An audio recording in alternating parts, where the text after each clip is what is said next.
Eric, how you doing? Good, how you doing today, Doc? Nice to see you. Thanks for coming in. Good, no problem. I mean, the biggest thing we talked earlier is quick as spine show, as you guys know. A lot of it is going to be, how do people understand with either sports injury rehab or sports enhancement, how to do it properly? You know, my kid played baseball, went from elementary school, junior high, played some travel, played even high school too. If there's a way to make a child, maybe baseball or other sports too, even golf, a better athlete, not just better in that sport, is that important? Oh, absolutely. I think one of the most important things is starting off with a proper assessment. So you're really going to have to know athletically where they're at in their physicality first to know where you can either where they have the possibility of even progressing. Secondly, so I think the assessment is absolutely key, and that's one of the things that I do here in the private facility. Is I have a very thorough assessment. It's an exhaustive understanding of their musculoskeletal physical makeup at this current time, and then from there it gives me a great foundation that I can build upon for their athletic performance. Yeah. And a lot of it is going to be when you have enough information, even over-exhaustive information, you can bounce around different fields, specialties, and still be able to work on this and this and this. So it's the same thing what I do too. I may be an expert in spine and chiropractic, but I can help someone with a neck problem, mid-back problem, neuropathy issue, different issues. You have that overall scope. Yeah, it's never just one thing. Usually it's one thing working in conjunction with another ailment that's causing that's the root cause of their problem, and that's kind of what you're searching for as the strength coach. That's the thing. Is there something underneath that they're not going to see, or why does the injury, if there's an injury, keep happening, or why can't they get over this little hump? Yeah, absolutely. Okay. Yeah. Let's take a step back too. You talked earlier about to think about a funny story, because you played, walk me through your credentials to you played baseball, correct? Oh, absolutely, yeah. High school? Yeah, I did. I played high school. And Walk me through, probably look at the video real quick. Okay, no problem. Yeah, so I played at Azusa Pacific University. I was fortunate enough to play there and graduate from there. I acquired a bachelor's degree in physical education while attending there. It was an awesome experience. I love that school. And then after a short break, I was actually asked to come back and coach there. Wow. So I coached at the university for 5 years. I was a strength conditioning coach, and then I oversaw the pitching staff for 2 years too, and that was a great experience. We got to go to the World Series twice. Jeez. Yeah, we achieved. What year was that? That was 2007 and 2008. Okay. Yeah, and I was overseeing the pitching staff in 2008 and 2009. Wow. And awesome experience. We had the #1 ranked team in the country. We got to go there as the #1 seed one year, #2 seed the second year. Just a great experience as a coach and as a strength coach, especially because one of the things I really had to learn was how to manage athletes emotionally, nutritionally, and physically. And I had to do that over the course of a year, and in conjunction with travel, figuring out how to learn how to teach the athletes how to eat on the road, provide for them adequate nutrition. You know, I had to go inside and talk to the restaurants, letting them know what we had coming in. They had a lot of times had to personally create meals for the athletes and stuff like that before we arrived and that kind of thing. So great experience. Worked out very well for business communicatively, and I was just really thankful for that. Yeah. Well, that experience you've obviously brought here too. When you were working there, did you realize you'd do something like this? Oh, Have this fitness center? absolutely. During the time of working at the university, I began to grow the business. And I grew it while coaching there. And then after a few years of that, I eventually moved into here. Great. And working with especially pitchers, what was your expertise at that point, and have you grown it with shoulder injuries, elbow injuries, things like that? Yeah, having been a pitcher myself, I have great personal experience with the movement. And so I then took that academically and began to study human movement that involves rotation of the spine and the shoulder joint. And so I put a lot of emphasis into the overhand throwing movement. So there was a lot of study on baseball pitchers per se, and then also tennis and golfing especially. Okay. And so during that time, I gained as to the maximum ability, an exhaustive understanding of the shoulder. Is that more a home study, more school study? I took multiple certification courses on the shoulder, and then I continued education as well through different certifying agencies that had specificity in that one area of the body. Wow. And you could basically, by understanding that the mechanics, how did you roll from a coach, strength conditioning coach at APU, to private practice? How did clients come to you? Being involved in the community with the youth as a coach at the youth level, the high school level, and at the college level, and then with those type of credentials, then that's when the professional athletes began to come over. So I'd work with guys that were in the minor leagues, en route to the big leagues, and I was fortunate enough to work with some guys that made it all the way to the major leagues and then got a little bit of opportunity to work with them while they were there as well. Awesome. And going back to working at APU and you first started, you mentioned really working on the overall athlete, maybe emotional, physical. What's the emotional side of an athlete? Looking at, if someone's looking at this video going, okay, my kid's in sports or I'm in sports, I've had some injuries, I want to get to the next level. What do I have to do? What's the mental side of it? Oh, mentally. Oh, geez. Well, I mean, emotional management is key as a coach, you know. You really have to understand what's going on inside of the player's mind in order to coach him psychologically. Or her as well, sorry. So there's a great amount of communication and dialogue that has to take place on an everyday basis. So the longer you're a coach, the better you get at, essentially probing the athlete's mind and finding out what is their absolute central focus of motivation and what are their greatest fears and where are they at right now, where are they worried, because there's a lot of worry that accompanies athletics because it's so much emphasis on performance. And so if they're worried, it's going to have a negative impact on their performance. You have to figure out the origin of that worry and bring truth into their head. Okay. And how do you do that normally? Say, for example, give me a good example of say, a pitcher, hey, I'm going through a slump right now. I just don't know how to get out of it. Oh, man. Well, again, you have to find the root cause of what it is, I believe, first mentally. What's a common cause? Oh, so someone I have no idea what it would be. Yeah, right. Well, typically a guy's going to have he's going to have worry in locating the ball in the strike zone like that. So he's going to have a fear that his mechanics aren't going to be there for him or something like that. And then you have to go to a physical kind of assessment per se of what he's feeling in his body. And then as the coach, you have to have understanding of the pitching movement, right? Then you have to have understanding of how that applies to this individual pitcher's mechanics, because each pitcher throws the ball differently. Well, their bodies will be different than everybody else. Oh, everyone's different. Yeah, they're all different. How they use themselves to complete the throw, that is completely different. So each guy requires of you an understanding of his mind and of his body and how those two things correlate together. So you have to manage them. You also have to coach each one of those things, like from a skill perspective. Like there's specific ways that this guy throws the ball as compared to this guy, and you have to speak to each one differently. So like when you work like when you're working with a person, let's say you're teaching them how to perform like a squat, right? There's different cue words that you're going to use to put into their brain because you know the response the body's going to get from that thought. It's the same thing when you're working with a pitcher, but you have to know that individually for every single guy on the staff. So you have to, so language for oh my gosh, I have to keep a book for every single one of these guys. So you got 15 different files per se of each person. Every time you make a trip to the mound, you have to pull out that file in your mind and speak to them from that position. So that's when they go to the mound. They go, okay, what do they waste so much time for? They're getting in their head, and is it going from not anxiety per se, but more a lack of confidence to build that confidence up again? Usually it's absolutely. There is a confidence thing involved there, but it's like a forgetting. It's like they forget what it is that they need to do to make themselves successful either mentally or physically, and that's when the coach steps in and he reminds them of what he's been teaching them.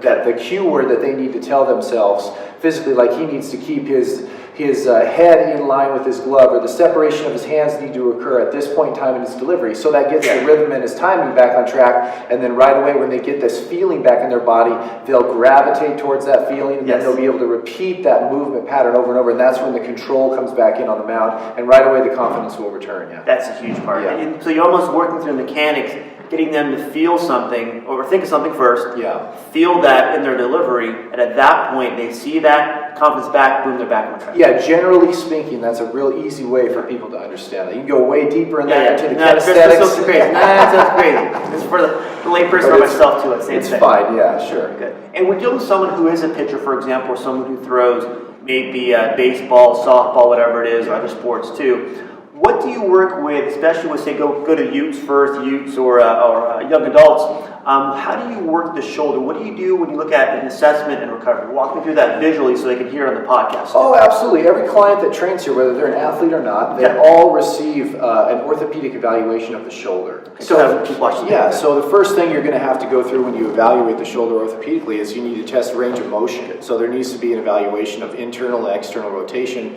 regarding to the shoulder. And then also a very fancy word called kinematics, and that's just how the shoulder functions. And we want to see how the shoulder blade moves along the rib cage through different patterns. When the humerus, the upper arm bone, is moved through different planes of motion, and then I assess that plane, that movement pattern, and I'm searching for an optimal pattern. Okay. Yeah. Is kinematics the same as biomechanics? Or is that different? You know more. It's similar. It's just like how God designed our bodies to move in a specific way, and He wanted it to function in this very way when He created that. And we have found out there is an optimal way for our bones to be moved by our muscles. Yes. Through these different patterns, and that yields the most optimal function from that muscle within that joint area. And then from there, we're able to kind of determine whether something is optimal or it's less optimal or it's completely dysfunctional. And then we can take them through the orthokinematics, or the reconnecting of that proper movement pattern through the brain. And a lot of the times that's done manually. How does that work from a neurological, chemical sense? Well, neurological, you want to think of it like this. Here's the way I usually explain it to a person. You know when you go into the bathroom in the morning and it's dim and it's dark in there and you don't want the light to be too bright, so you just turn that little dial on just a little bit, so enough that you can see, right? Yeah. A lot of people, the way at different joints in our body, the way that we function is in that dim light setting. We're not functioning optimally. And what I do here is I go through the whole body exhaustively and I find out every single area in your body where you are functioning in a less optimal way, and I turn that dial up for them, man, and get that thing to function properly. Man. And when that happens, how does the nerves go back? I've done this before some of the videos, so I wanted to hear this again from someone else type myself. Is how does those nerves go back to the brain and reset everything? Boy, to explain that is a challenge. A layman's term. I would say. Think of it like you're like on our hands. Okay. If we got 5 fingers to use to do all these different things with, but what if out of these 5 fingers that only 2 of them worked? You only had these 2 to work. So what you do is you would go back and you would reprogram the brain's ability to use each one of these fingers again, so that you can have an optimal function from the hand. Now, how you do that is determined by the individual person's current state of neurological connection with that. And the assessment will allow that to happen. Oh, absolutely. The assessment just makes it very evident. It's very easy to notice that. And then the approach that's taken to reconnect the brain's ability to use the muscles is different with every single person. I like an isometric or a stabilizing muscle recruitment first, and then because it's usually get the greatest amount of neurological response. So making people hold and squeeze things, and the brain just sending that signal over and over and over for that one function, and then releasing it and repeating that through different muscle functions. Yeah. And when someone may have an issue with that, what kind of sign or symptoms would they show? In the field or at home or working out, what would they kind of present as? Oh, usually there's a pain or inflammation. Okay. Yeah, the inflammation of the tendons in your body usually is because there's an overuse there. Now, overuse usually stems from something not working optimally. We had mentioned if I'm just using these 2 fingers, I'm going to get exhausted if what I want to do is use my whole hand. Absolutely. So if these are getting exhausted, you're going to cause maybe a carpal tunnel or wrist injury or a hand sprain or an elbow or shoulder sprain. Yeah, to an area that's doing more work than it was created to do. Exactly. That's why there's the other digits on the hand per se, to be able to be used with those other ones in conjunction to help make things easier and more efficient.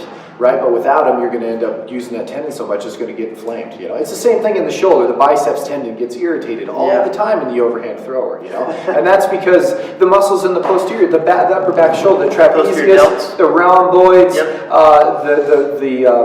the rotator cuff's ability to stabilize the bone in there, which is the primary function of the rotator cuff stabilization anyways, they're not functioning optimally. So you have to go through the checklist and figure out where are they functioning well, where are they not functioning well, and then from there you can just enhance where they're deficient, and then everything kind of comes together. So you balance everything out for 1, 2. With a child, meaning someone that's playing, say, travel baseball, Yeah. or club soccer, or even on a travel golf team or basketball team too, they're growing from, say, 10, 12 years old and want to become a better athlete. Does their growth affect their ability to, if there's a way to say it, change their mechanics? So they may have been great at one mechanics at 12 years old, but at 17, 18, their body has changed and they have the same mechanics. Does that cause injuries too? Yeah, it can. Yeah, that's a really good point. I mean, I take stuff in my head like, all the time. Sorry. Continuous reevaluation of the athlete is of the utmost importance, especially from the ages of 9 to 12, where there's major growth occurs in the young man. You have to make sure it's going to be very evident where they are losing coordination, and then as the strength coach, you need to train those areas of coordination. So if all of a sudden their feet grow 2 shoe sizes, right, you need to move it back in and make sure all the muscles in the feet are connected and working well. Which sounds crazy, but it's very important for athletic performance. And then you will go back in and work their agility. You retest their agility and see, their brain's going to have to learn how to use this new size of extremity on there, and so you're going to have to retrain the brain's ability, even through maybe simple movement patterns that they previously had mastered. You're going to have to retrain and see if they're really doing it as efficiently as they did once before. If not, you need to train that and then enhance that again as well. Yeah. And like you mentioned earlier, if that foot growth may cause other injuries with the ankle or the knee. It could. And how do you, by doing the assessments, okay, I had a growth spurt as a parent, for example. Yeah. My kid had a growth spurt. He changed, his pants are no longer down to his ankle, now they're capris up to his knee. I better get him checked out. Is that the goal? Or is it we're waiting until an injury happens, hey, there's a problem here, get him checked out? Yeah, as soon as the performance in any way begins to turn negative, that's when you can throw that red flag up there. And the athletes are always going to begin to talk about some type of irritation. Okay. There's going to be some type of pain there. There may be an inflammation in an area, or swelling. Yeah, swelling, redness, something like that, where they're going to say, hey, Mom, my neck's been hurting me really. And they haven't talked about their neck their whole life, right? And they're fine. And as a parent, you go, what's this? This has never happened before. Yeah, exactly. That's when you would just bring them in and you want to just ensure that things are going well. And a lot of the times parents, I think, will be fearful of that because they'll think it's going to be this big, long, drawn-out process, right? And that's not the case. Usually through growth spurts and stuff like that, it's short, intermittent periods of time that training is needed, and then you can send them back on their way again to enjoy their sport or activity. And that's the fear is, okay, do I take my kid out for a season? Is it going to be a long process? So by getting the assessment done, just the assessment, it takes away that anxiety. Now I know what to do. Now I know what I can do, my options are, because it's not a bad injury. It's more of a muscle strain. He has to re-coordinate things, whatever it is. It's not something yet. But if you wait long enough, then you build up scar tissue. Then you cause long-term problems. Yeah. Now the whole body, if feet are growing and it's affected the ankle and knee, and now the body's adjusted to that, I'm assuming, now you start having the overall body compensating versus retraining at that early point. Yeah, absolutely. I agree with everything. Yeah, that's great. I don't know, I just mixed up my head again. Great comment. And the biggest, and being, again, a parent of athletes, and understanding that, is we spend a lot of money on travel ball, club, everything. Okay, so when we do that, we want to see the best benefit. If our kid's not playing, is it a detriment to have them come in and get them assessed, treated? At that point, I say no, because you're getting them to become a better athlete down the line.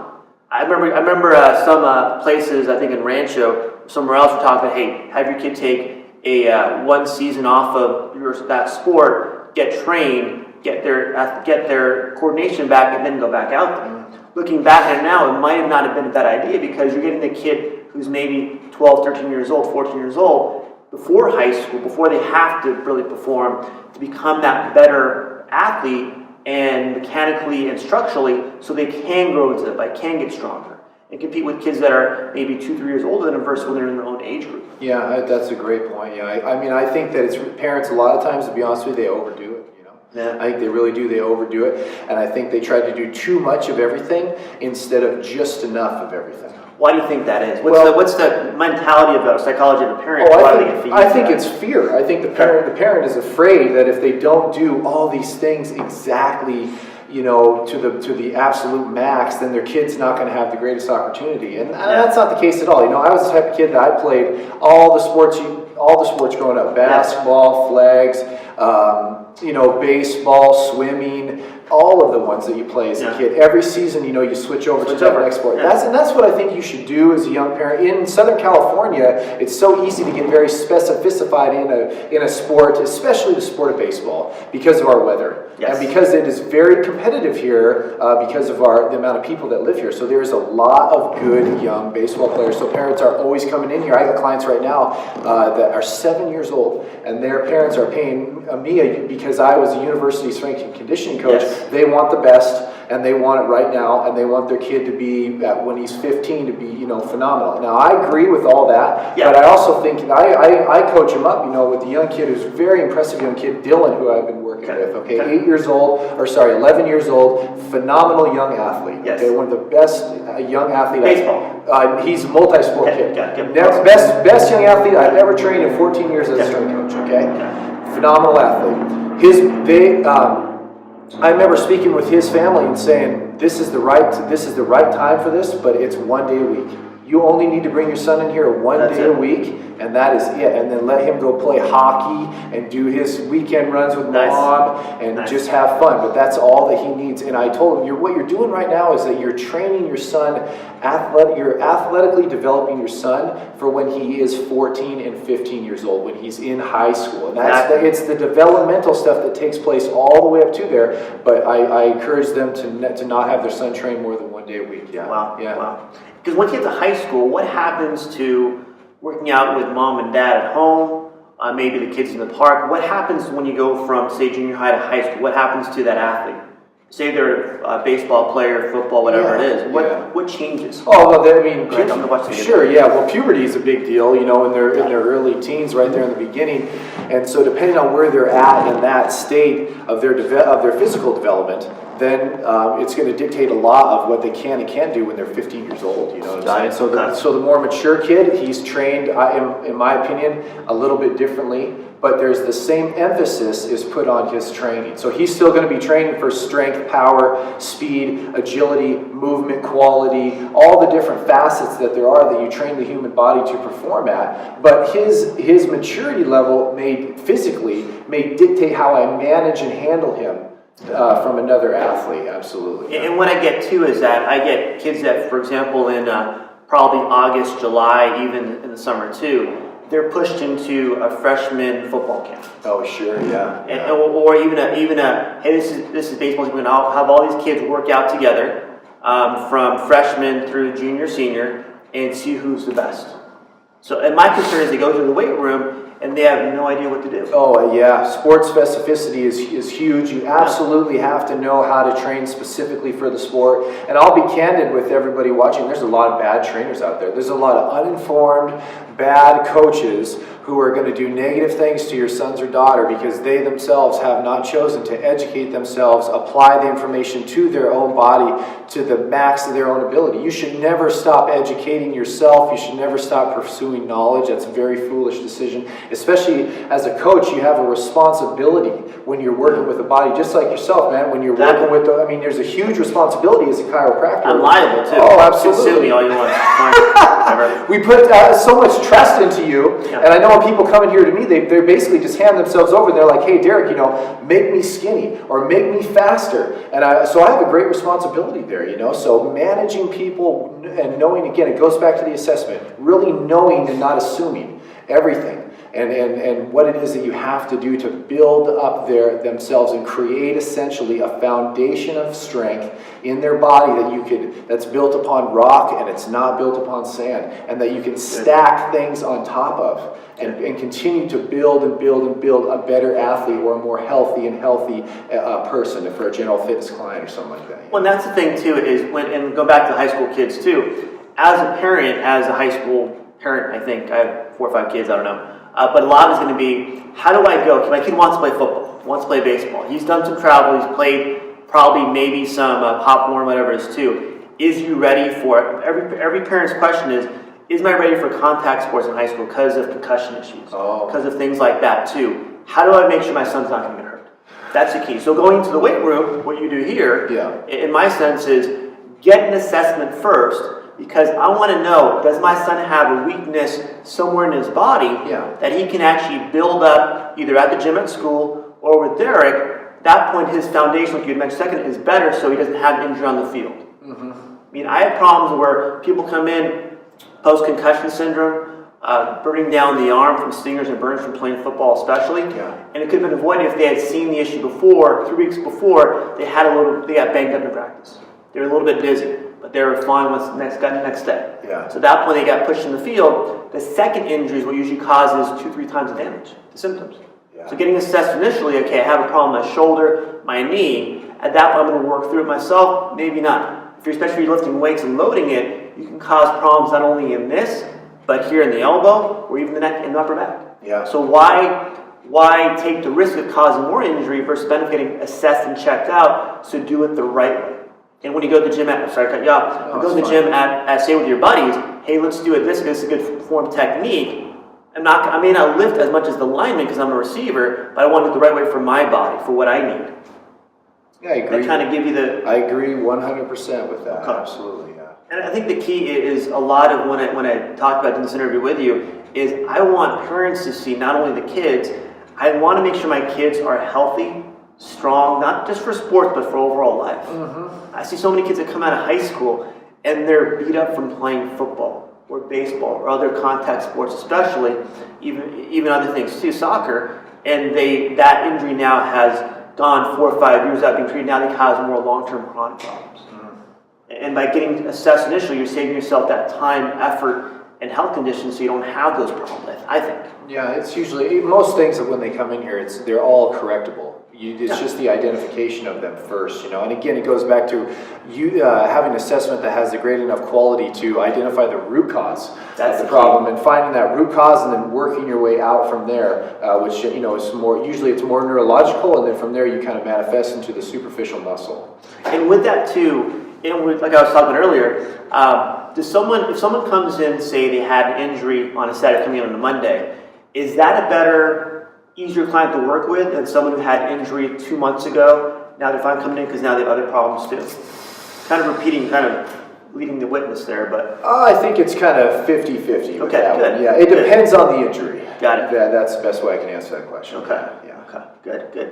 What else do you want people to understand about what you do, or answer some questions that are commonly people come in with? Well, I want people to know that when they come to Life Performance, that they're coming to a place that they're going to receive an absolute high quality of service. Good. I mean, I manage every single client individually, and I'm here for you to give you exactly what you need as an individual or your family needs, and that you're going to receive a higher end service that is of greater quality. And this is a safe place. This is a place where people can come and they can be comfortable in here. There's no pressure in here. There's no. It's not an intimidating environment or anything like that. This is a very professional, science-oriented approach to dealing with the body. That's why I like it. Yeah, dealing with the body from there. So there is, there is. An emphasis always on attention to detail and continual progression. The LPE Body Optimization Program, which is a program that I created, takes the body from wherever the assessment shows that it is, and we take that, we're going to go through a correctional period with most people, and once that's ready, then I take you and I plug you into the formula. Great. And I created this phenomenal formula that takes the body and every single function of our bodies, and it progresses it month after month after month, and there's about 6 levels that a person can go through, and I challenge anybody to make it through any one of those levels in less than 2 years. Wow. I mean, I used my own body to create that, and that took years to figure that out, and how to create a hierarchy and a continuum for different difficulty levels of exercises. And I've been training clients for the same clients for over 10 years, and newer clients are coming in now, and they're at that 2 and 3 year mark, and they're just loving the results and the continual progression that they have. And they're going to be trained on multiple facets of their physicality. So it's not just aesthetics, okay? It's not just about what I look like, but it's how I function internally, inside, and as well as my muscle function.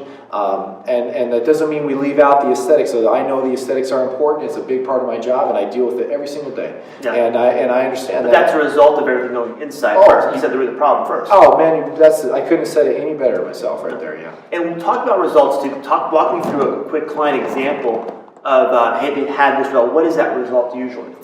Well, usually it's a combination of multiple things. So I try to get all the way down to the cellular level with the client. So I use different supplements like that to go inside and work on the cells and improve their ability to function, to reproduce, and that kind of thing. And that's where we're going to get great sleep quality from there. And then we do this whole life organizational methods for success that I created while coaching at APU. That's awesome. So kids need to learn how to better manage their time in order to achieve nutritional goals as well as physical goals. So I take clients through what I call a life inventory.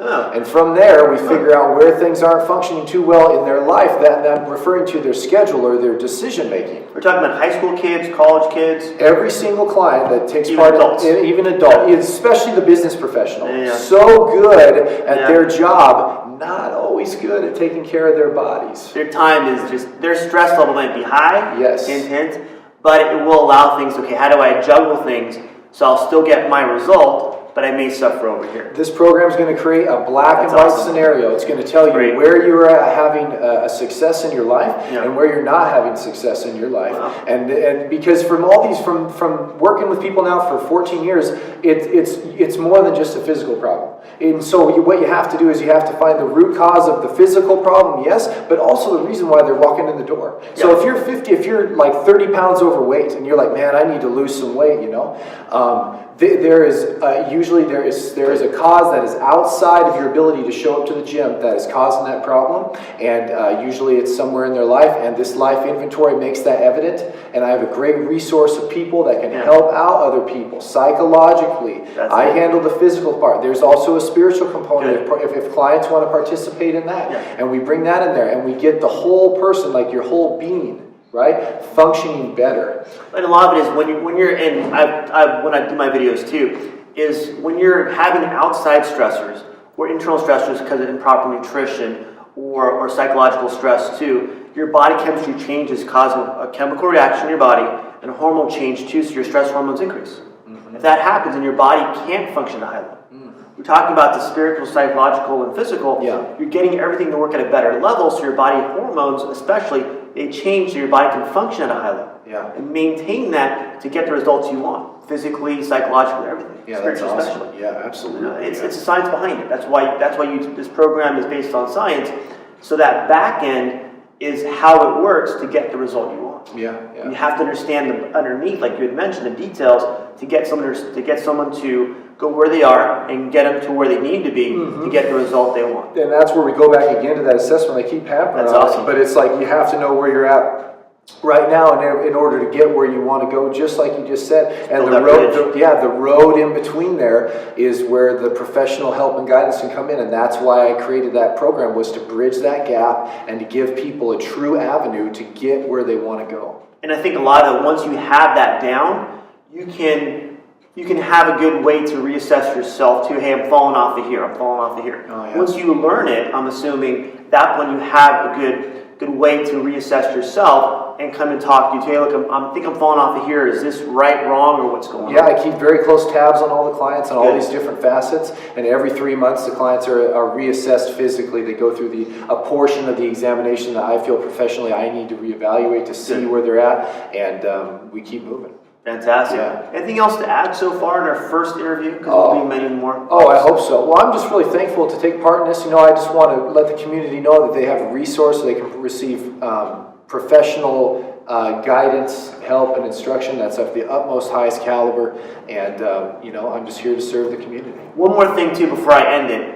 I like the golf. I'm not very good, but what do you do with golfers? What's the golfer say? Let's walk through a quick. Physical, psychological, and spiritual. How do you walk through them? Where do they usually come in? What's a common story? And how do you get them to an endpoint? Oh man, my own personal preference. I created the LPE Golf Performance Academy program. And what I did was I analyzed every single joint in the body and what needs to occur optimally in that joint during the golf swing. In order for the body to be in a state that it can then perform the swing to the optimally, I would say. So I get that body ready to function, and then I work in correlation with swing coaches who are golf professionals, Yes. and they handle the technique side of things where I work with the body. So I get that body ready to perform, and they get that skill working with So you get the repetitive mechanics down once the joints are working properly where they need to be. Most guys come in, they got a slice, right? Man, I got a slice, you know? I have slice, hook, everything. There is a reason in the body that they got that slice, and it's not always a skill thing. Usually there is something going on inside of there with their spine, and they have an inability to rotate, let's say, a segment of their spine in a specific way. I can identify that, correct that, and then get that swing path going and working with the swing coach. Yeah. And once you do that, like you said, mentioned with pitchers before too, giving them that key word, giving them something to think about, does that help them kind of maintain, especially in the course playing for 4 hours? It's very similar with That's that, great. Absolutely, yeah, and that's where the coach and I work together. I'm in communication with the coach, and he's letting me know where the ball flight or the swing flaws are occurring, and then I can re-examine their body and really make sure that I'm doing everything I can to correct that area, make that area stronger, more flexible, more mobile, that type of thing, yeah. So at that point, when someone comes in here, they're giving them an unfair advantage. Once they get back and play with their buddies, they win some more money back. That's right, yeah. Their pockets will get fatter and their buddies will get smaller. Dang it. And that's the thing, I think a lot of it is when I look at the overall video we shot today, is making sure, okay, if you think you're a good athlete, come in for assessment, maybe you can do a little bit more. Okay? And when I mean more, can you have better results with less work? If your body's working at its best potential, it may not take as much effort. You might be worn out after, if you play, for example, softball. I have a patient who goes to Bishop Vermont. She may have 7 games in one weekend. Wow. So by the 7th game, are you exhausted? If you're having to compensate and overwork your body, yes. If you have good efficiency, I'm assuming you're not going to be as tired as someone who doesn't have that. Okay? Or someone who plays baseball, they have 3 games on a Saturday and then another 3 games on a Sunday. Yeah. They'll be exhausted if they haven't maintained or understand the psychological, physical, and spiritual part of being an athlete. So like you mentioned, in having those 2 years, 2008, 2009? Well, I was there at the university for 5 years, but I was on the field every day for 3 years. Perfect. So having that daily, all day long, okay, what are they going to eat? How's their rest? How's their sleep? How's their repair? How's their warm-up? That got them the result. So being a parent, I want my athletes, my patients, and also my kids to have that endurance so they know what to do. And having Derek tell them, don't listen to me because I'm a parent. Listen to him more and maybe his coach more how to do it properly. Right. That's my takeaway from this overall video. So that's the biggest thing. Watch the video again if you want to. We'll add some links to Derek's information, his contact information here. He's going to get more on social media, Facebook, Instagram, and everything else too. So you'll see more videos once you like his page and also go to it and follow him about his clients here, how he works with golfers, baseball players, soccer players, softball players, anybody. That point, getting a better person, better athlete, spiritually, physically, and overall getting healthy. All right? All right. Anything else from the first episode? Man. Can't thank you enough for having me. Welcome, Derek.